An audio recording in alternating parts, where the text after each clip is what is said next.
Good morning, students. Good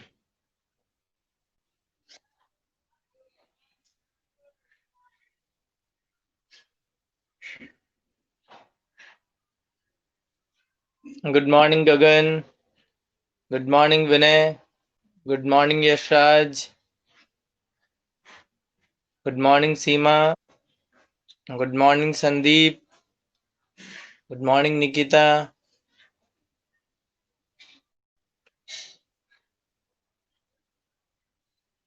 Good morning, Air. Yes, good morning, sir. Very good morning to you all.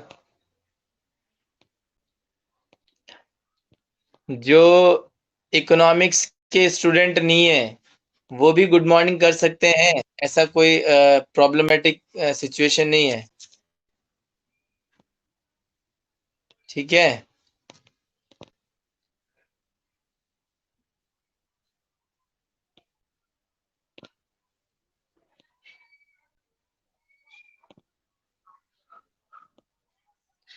तो देखिए students, start करते हैं हम हमारी class आगे। तो here I can see that economics student is Gagandeep, Nikita, Sandeep, Seema, Vinay, Yashraj. 6 attendees are there. Okay. So देखिए बेटा, हमारा लास्ट जो क्लास के अंदर हमने अदर फॉर्म्स ऑफ मार्केट का, मोनोपोली और इम्परफेक्ट कंपटीशन मार्केट का हमने चैप्टर जो था वो स्टार्ट कर दिया था। और इम्परफेक्ट मार्केट का हमने इसके कैरेक्टरिस्टिक्स जो थे वो भी पढ़ लिए थे। इसके अंदर हमारे पास में अब average and marginal revenue curve हमें इसके अंदर पढ़ना था। Average and marginal revenue curve हमें यहाँ पर पढ़ना था। ठीक है। तो आप जानते हो बेटा, मैंने यहाँ पे पिछली बार जब मोनोपोली का डायग्राम बनवाया था तब एआर और एमआर कर्व का जब हमने डायग्राम बनाया था तो उसके अंदर एआर कर्व जो थी वो पॉजिटिव थी और एमआर कर्व जो थी वो नेगेटिव थी। क्योंकि हमने क्या किया था, हमारी सेल्स को बढ़ाने के लिए प्राइस कम किया था और प्राइस हम कम करते गए क्योंकि हमें सेल्स बढ़ानी थी और एक पर्टिकुलर लिमिट होती है। उस लिमिट तक यदि आप प्राइस को कम करते हो तब आप पर्टिकुलर एक इक्विलिब्रियम पॉइंट पर आप आ जाते हो, वहां पर नो प्रॉफिट और नो लॉस होता है। लेकिन उसके बाद भी आप अपनी प्राइस को और कम करते जाते हो तो उस केस में फिर आपको वहां से लॉस होना स्टार्ट हो जाता है और उसी पॉइंट से मार्जिनल रेवेन्यू आपका नेगेटिव में जाता रहता है। लेकिन here in this market monopoly, in monopolistic market, हम यहाँ पे देख रहे हैं क्या, लार्ज नंबर ऑफ बायर भी हैं, लार्ज नंबर ऑफ सेलर्स भी हैं, प्राइस डिस्क्रिमिनेशन भी है, प्राइस में भी डिफरेंस है और सबसे बड़ी चीज यहाँ पर क्या है, प्रोडक्ट डिफरेंशिएशन है। तो कोई भी सेलर जब अपना प्रोडक्ट को सेल करेगा तो वो अपनी खुद की प्राइस रखेगा कि मैं इतनी प्राइस पर इस गुड्स को बेचता हूँ। आप यदि किसी शॉपकीपर से या फिर किसी भी दुकानदार से अगर ये कहेंगे कि सर ये प्रोडक्ट आप महंगा दे रहे हैं, इस प्रोडक्ट की प्राइस मार्केट में इतनी नहीं है, तो फिर उस केस में क्या होगा, उस केस में वो शॉपकीपर क्या कहेगा आपसे कि देखिए हमारी प्राइस तो यही है, क्योंकि हमारी प्राइस महंगी इसलिए क्योंकि हमारा प्रोडक्ट जो क्वालिटी वाला प्रोडक्ट है। ठीक है। और हम इससे कम आपको दे नहीं सकते हैं, यदि इससे कम आपको कहीं और मिलता है तो प्लीज आप वहां से जाकर ले सकते हैं। तो फिर ये उनका जवाब होगा। तो कहने का मतलब यहाँ पर जो शॉपकीपर है अपनी प्राइस को पहले से ही वो उतनी रख रहे हैं, ज्यादा भी नहीं रख रहे हैं ना कम भी रख रहे हैं, वो अपना मार्जिन सेट करके चल रहे हैं। तो इसके अंदर यहाँ पे लॉस होने के चांसेस बहुत कम होते हैं, लॉस होने के चांसेस बहुत कम होते हैं।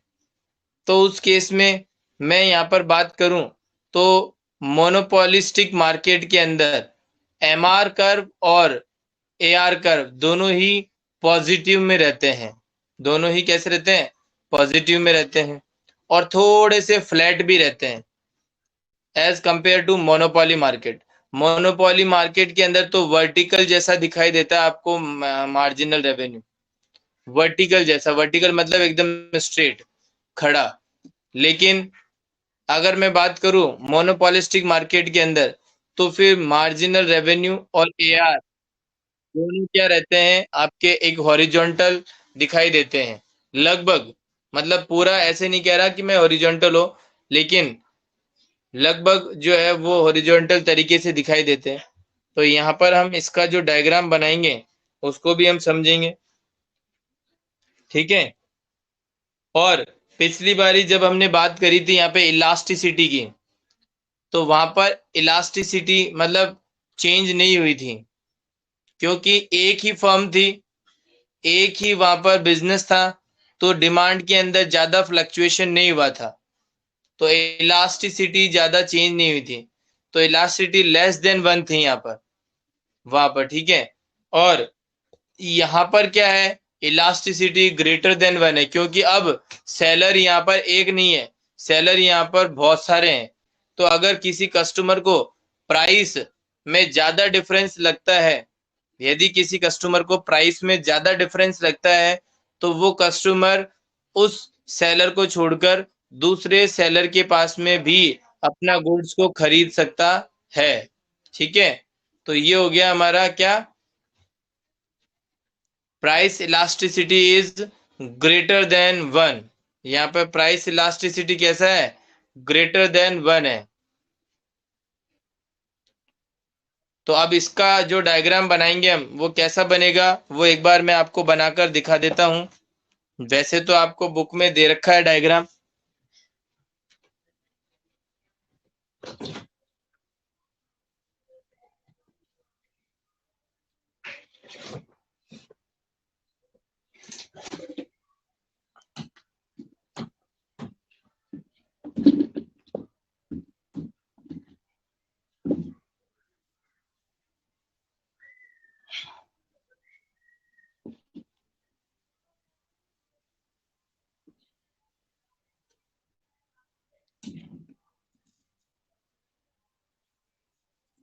तो देखिए यहाँ पर ये आपका y एक्सिस है और ये आपका x एक्सिस है, ठीक है। और यहाँ पर जो एम आर और ए आर कर्व बनेगा, हमेशा ए आर कर्व जो होता है वो एम आर कर्व से ऊपर ही होता है, ठीक है। A R curve is always greater than M R curve, इसीलिए ए आर कर्व की लाइन ऊपर रहती है और दोनों ही एक ही पॉइंट से क्या करते हैं, चलते हैं। तो ये हो गया ए आर और ये हो गया एम आर, ठीक है। तो इस तरीके का यहाँ पर डायग्राम बनेगा ये, ठीक है। और यहाँ पे प्राइस इलास्टिसिटी कैसी होती है, प्राइस इलास्टिसिटी कैसी होती है,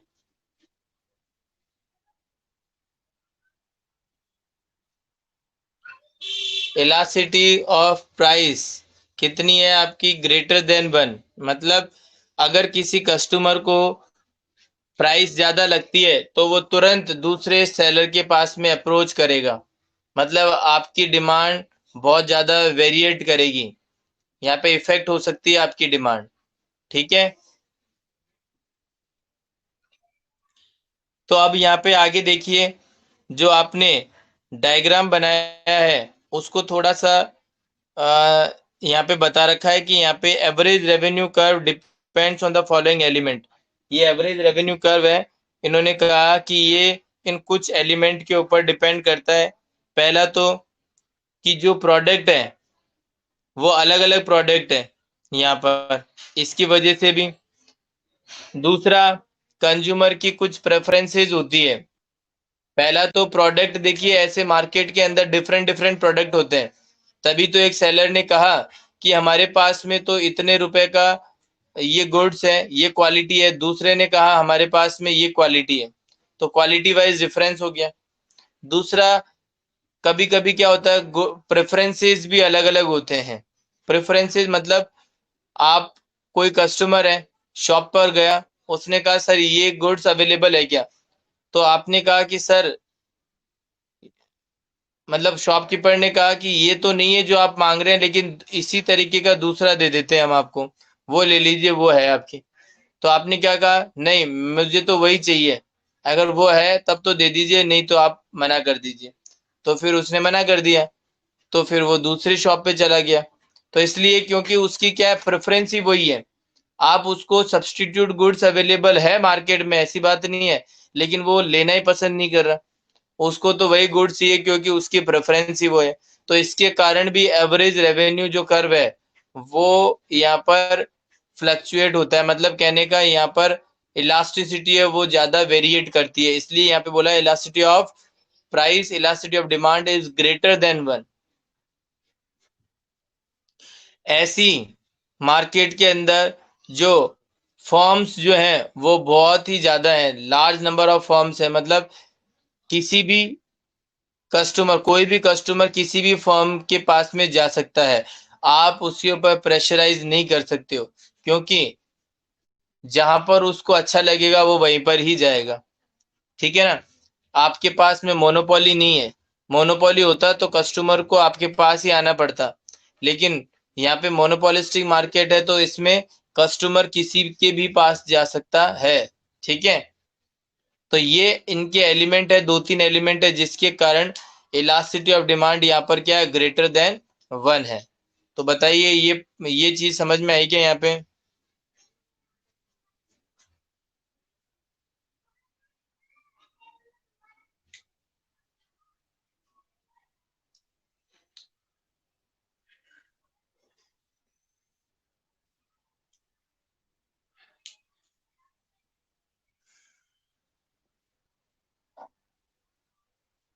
वेरी गुड संदीप।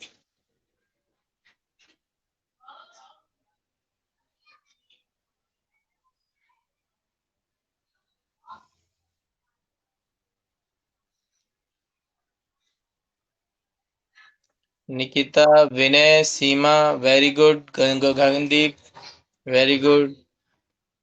तो ये मार्केट हमने सीखा जिसका नाम है क्या, monopolistic market.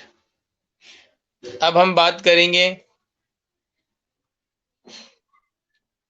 Oligopoly, oligopoly market, oligopoly market.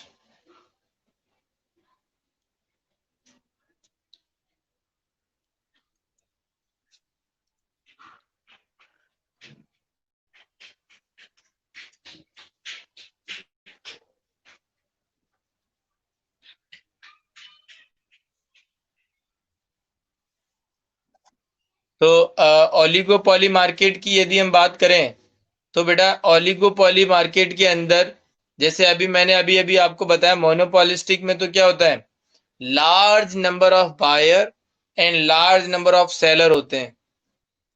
Buyer तो वैसे भी सभी जगह लार्ज नंबर होते हैं, मोनोपोली मार्केट में भी आप देख सकते हो कि बायर क्या है, लार्ज नंबर ऑफ बायर है, लेकिन सेलर एक है। सेलर क्या है, एक ही है। मोनोपोलिस्टिक में भी अभी अभी आपने देखा, large number of buyer and large number of seller. तो बायर वहां पर भी क्या थे, लार्ज नंबर ऑफ बायर, लेकिन वहां पे सेलर क्या हो गए आपके, लार्ज नंबर।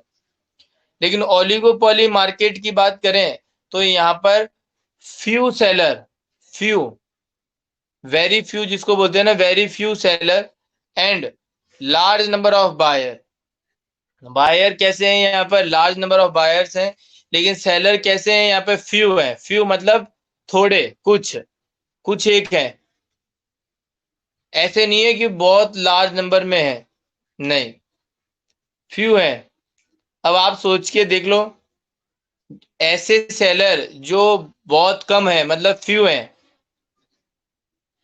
वो कौन से सेलर हो सकते हैं।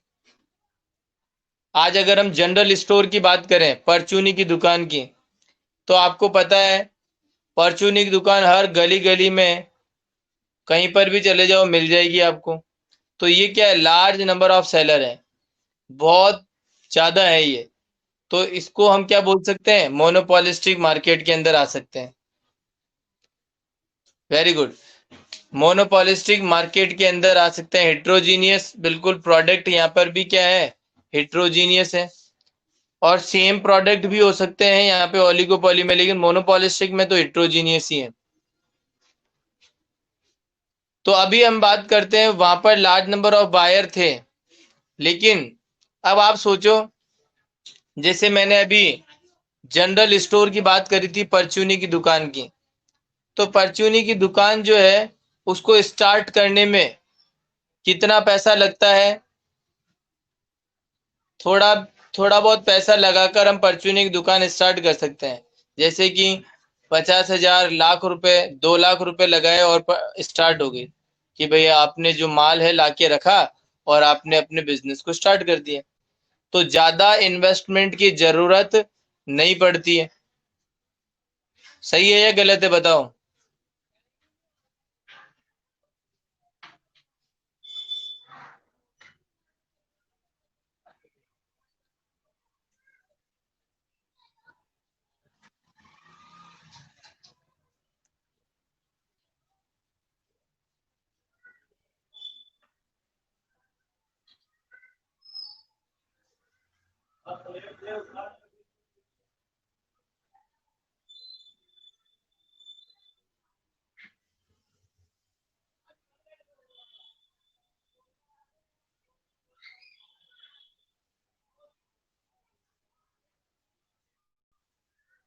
Very good. तो यहाँ पर ज्यादा इन्वेस्टमेंट की जरूरत नहीं पड़ती। थोड़ा सा इन्वेस्टमेंट करने से आप अपना जनरल स्टोर ओपन कर सकते हो। तो इसीलिए ये बिजनेस जगह जगह पर होता है, क्योंकि हर कोई थोड़ा सा पैसा चाहिए और उसको लगाया और बिजनेस स्टार्ट कर लिया। आई बात समझ में। लेकिन करोड़ों रुपए जिस बिजनेस में लगते हैं, जिस बिजनेस में करोड़ों रुपए लगते हैं, आप सोचो उस बिजनेस को स्टार्ट करना हर किसी के बस की बात नहीं है। ठीक है, हर कोई इजीली उस बिजनेस को स्टार्ट नहीं कर सकता है। बोलो सही है क्या।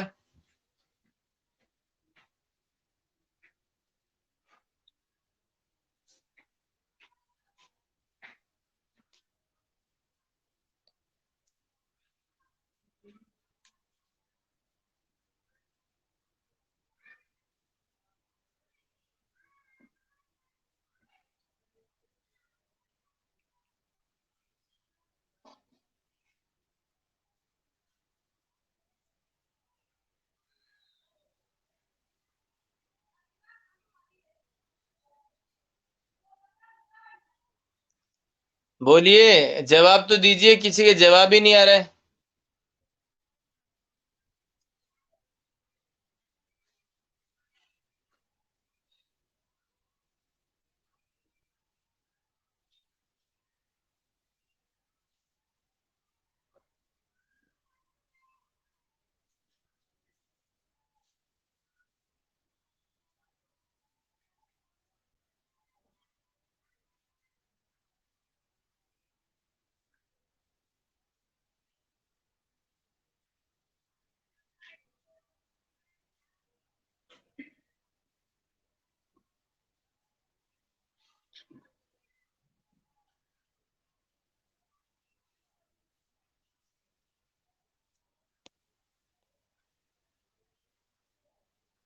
ओके,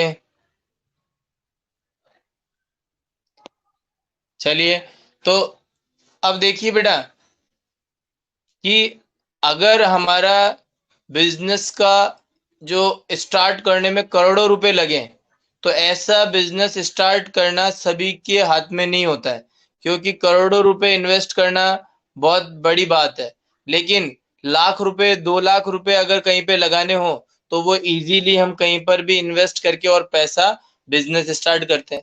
तो जो फ्यू फर्म्स जो होती है, फ्यू फर्म्स वो ऐसी ही होती है।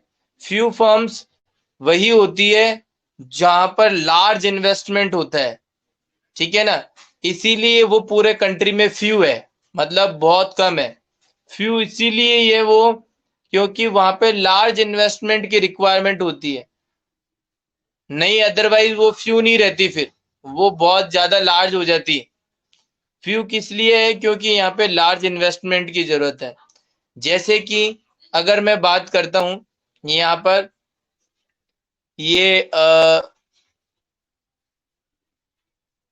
जो जियो है, जियो है, इससे रिलेटेड जो कंपनीज है टेक्नोलॉजी के सेक्टर के अंदर, ठीक है, एयरटेल है और आइडिया है, वोडाफोन है, ठीक है।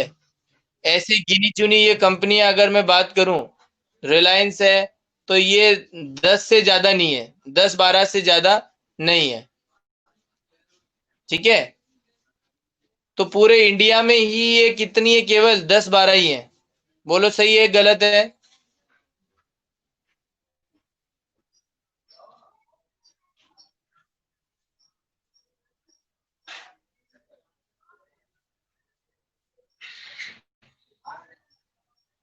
तो इसका मतलब ये कैसी हुई, ये फर्म फ्यू हुई, फ्यू मतलब थोड़ी सी। और इनमें इन्वेस्टमेंट देखो कितना बड़ा इन्वेस्टमेंट करना पड़ता है, ठीक है ना। करोड़ों रुपए, करोड़ों रुपए तो छोड़ो, मिलियंस रुपए आपको इसके अंदर लगाने पड़ते हैं, ठीक है ना। करोड़ों क्या, मिलियंस रुपीस इसके अंदर आपको इन्वेस्ट करने पड़ते हैं, तब जाके आप वहां पर दूसरे कंपनी के साथ में एक क्या कर सकते हो, कंपटीशन कर सकते हो। नहीं अदरवाइज आपको वहां पर सरवाइव करना भी मुश्किल हो जाएगा। आपने देखा होगा बड़ी से बड़ी कंपनियां भी इस तरीके की जो कंपनियां थी उनसे नहीं भिड़ सकी। जैसे कि आपने देखा होगा टाटा, टाटा इंडिकॉम, पहले टाटा इंडिकॉम की कंपनी भी आई थी, वो बिल्कुल बंद हो गई, वो बिल्कुल बंद हो गई, कितनी बड़ी कंपनी थी।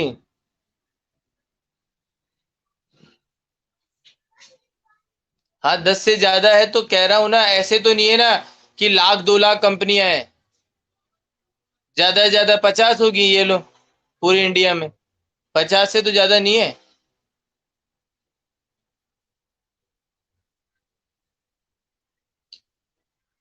तो अब उस केस में यहाँ पर मैंने क्या कहा अभी अभी आपको, कि ऐसी कंपनी को यदि क्या करना है, किसी के साथ कंपटीशन करना है, तो उसको भी उसके बराबर इन्वेस्टमेंट करना पड़ेगा, अदरवाइज वो उसके कंपटीशन में नहीं रहेगी और उसको मैदान छोड़कर भागना पड़ेगा।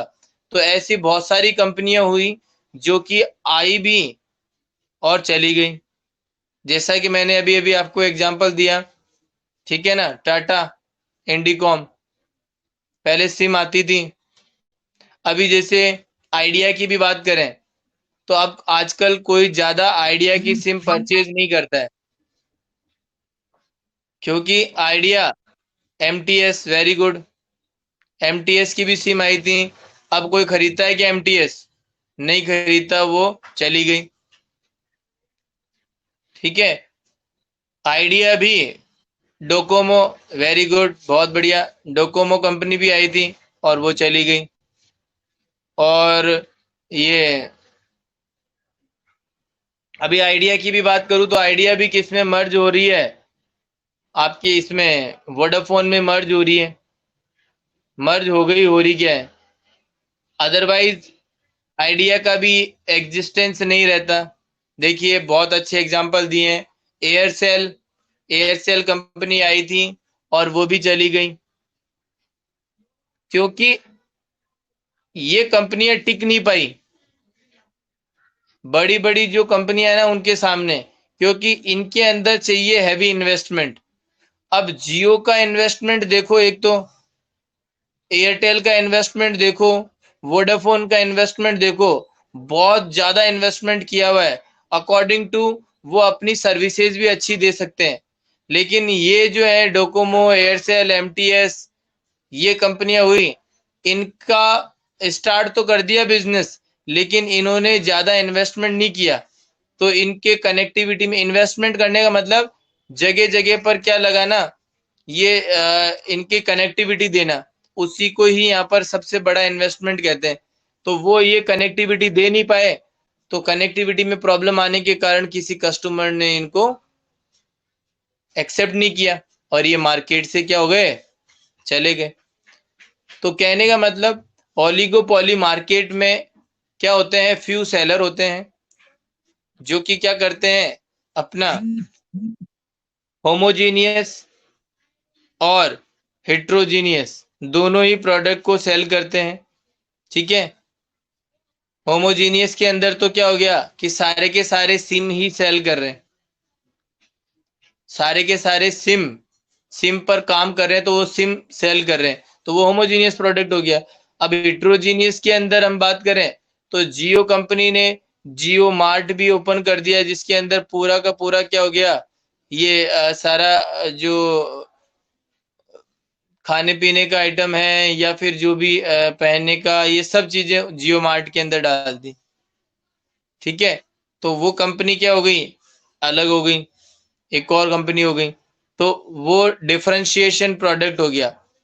और होमोजीनियस के अंदर ये जो फ्यू कंपनीज है, सारी की सारी किसने क्या किया, प्रोडक्ट बनाया। ठीक है, तो समझ सकते हो ना। अब इसके अंदर जैसे ये मैंने एक एग्जांपल दिया था कि ये टेक्नोलॉजी के सेक्टर के अंदर ये कंपनियां क्या है, फ्यू है। ऐसे ही ऑटोमोबाइल सेक्टर की बात करें, उसके अंदर भी फ्यू है। जैसे अब कार की बात करें तो कार जैसे आती है, तो कार की कंपनियां कितनी होगी, 200 300 500 ये कंपनियां होगी। ऐसे तो नहीं है, लाखों में कंपनियां हैं। ठीक है, तो ये भी कंपनियां क्या है, फ्यू है। और वो किस में डील कर रहे हैं, कार मैन्युफैक्चरिंग में। सीमेंट इंडस्ट्री की बात करें तो ये भी फ्यू है। सीमेंट इंडस्ट्री को भी आप देख लो, तो जैसे आपको पता होगा 2 4 5 10 सीमेंट इंडस्ट्रीज हैं। अंबुजा सीमेंट और अल्ट्रा अल्ट्राटेक हो गया, और 2 4 और नाम आपको याद होंगे, मेरे को तो ये याद है। जैसे अल्ट्राटेक मैंने बताया, अंबुजा बताया, और और आपको कोई याद हो तो आप बता सकते हो।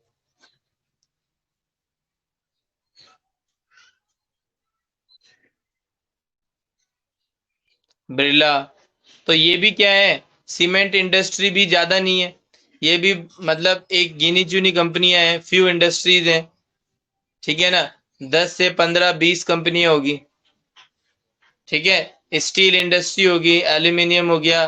तो कहने का मतलब जो फ्यू है पूरे इंडिया में, क्या है, फ्यू है, उनके अंदर लार्ज इन्वेस्टमेंट की जरूरत पड़ती है। ठीक है,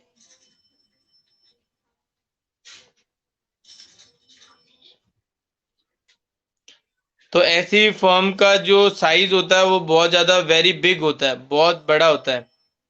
तो अब इनके कुछ फीचर्स की हम बात कर लेते हैं।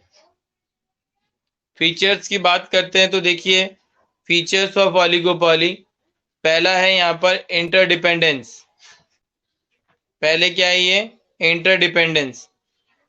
ऐसी फर्म आपस में क्या होती है, म्यूचुअल इंटरडिपेंडेंस होती है, आपस में एक दूसरे के ऊपर बहुत ज्यादा निर्भर करती है। आपने देखा होगा जब एयरटेल कंपनी बिजनेस में थी, बिजनेस कर रही थी, तो सोचो,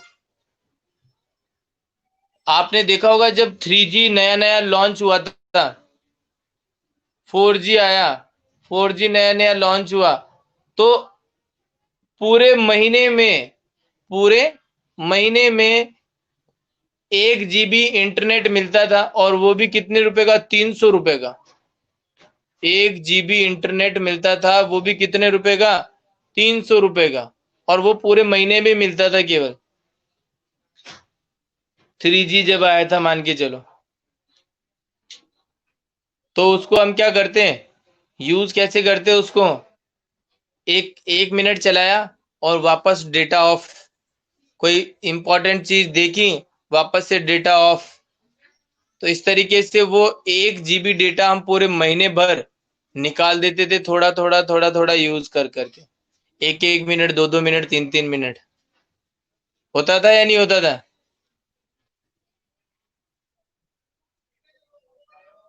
और आज बिल्कुल सही कह रहा है, 499 में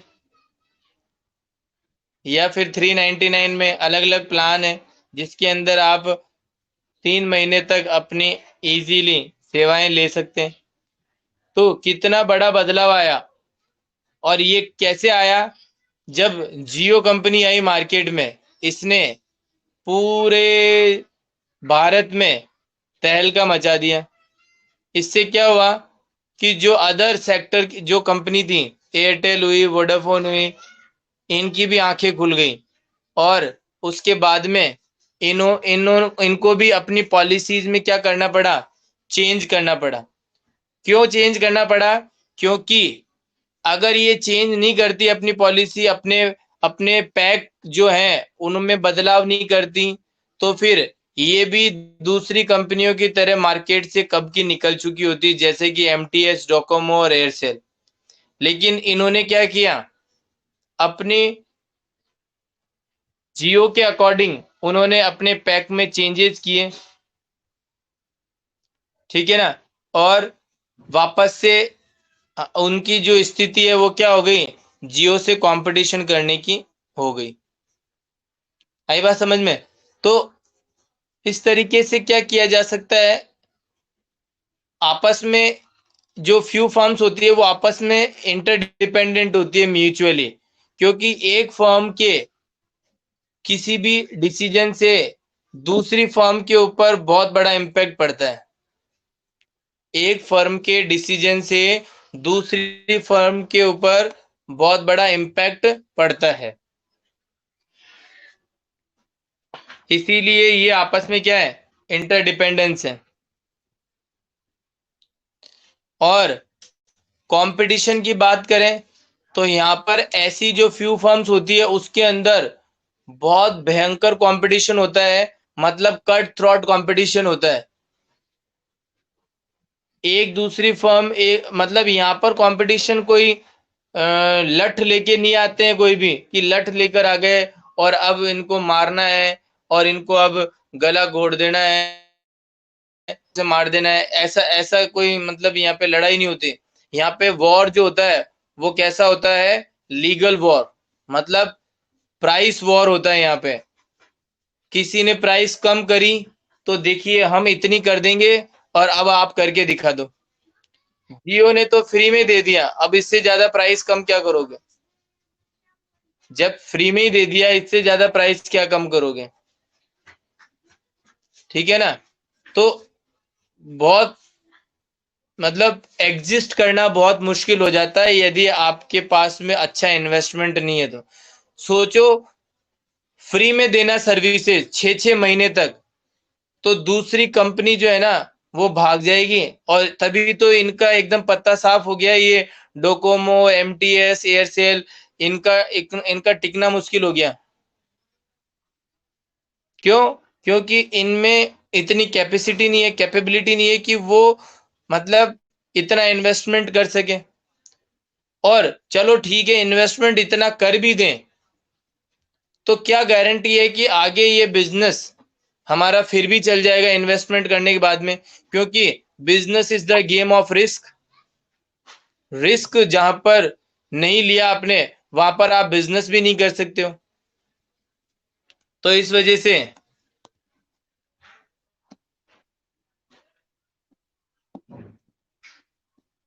बिल्कुल सही कह रहे हो विनय। तो यहाँ पर जो कंपटीशन की बात करें तो वो काउंटर एक्शन होता है, बिल्कुल तुरंत रिफ्लेक्शन मिलता है। आज यहाँ पर मार्केट के अंदर कोई नया प्लान आया, कोई नया प्लान आया मार्केट में, तो फिर वो सभी कंज्यूमर को पता चल जाता है। तो फिर उस केस में अगर वो प्लान दूसरी कंपनी ने भी लॉन्च नहीं किया तो धीरे धीरे कस्टमर अपना बाइकआउट कर लेंगे। और कस्टमर वहां पे जुड़ने लग जाएंगे। इसलिए उस कंपनी को पूरी नजर रखनी पड़ती है, जो हॉकाय बोलते हैं ना अपन, जो बाज की नजर होती है, वो नजर रखनी पड़ती है दूसरी कंपनी पर भी कि उसका क्या प्लानिंग चल रही है, वो कौन सा प्लान लेकर आने वाली है, उसके अकॉर्डिंग हमारा प्लान भी उससे अच्छा होना चाहिए। तो इतना तेज, इतना भयंकर कंपटीशन होता है इनमें। समझ में आ रही है चीज?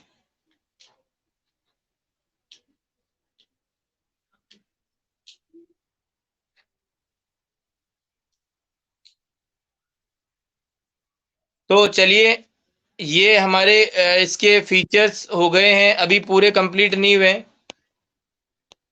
अभी एडवर्टीजमेंट, प्राइस, रिजिडिटी और राइवलरीज बिटवीन द फर्म्स ये बचे हुए हैं, और कुछ इसका डायग्राम भी बचा हुआ है, ये भी हम पढ़ेंगे, और डिओपॉली मार्केट है कि ये भी पढ़ेंगे। तो अभी की क्लास को यहीं पे ऑफ करते हैं, ठीक है? और मैं आशा करता हूँ कि आपको समझ में आया होगा अच्छे से, और क्वेश्चंस भी आप, इसके क्वेश्चंस क्या, इसके नोट्स भी आप बना रहे होंगे।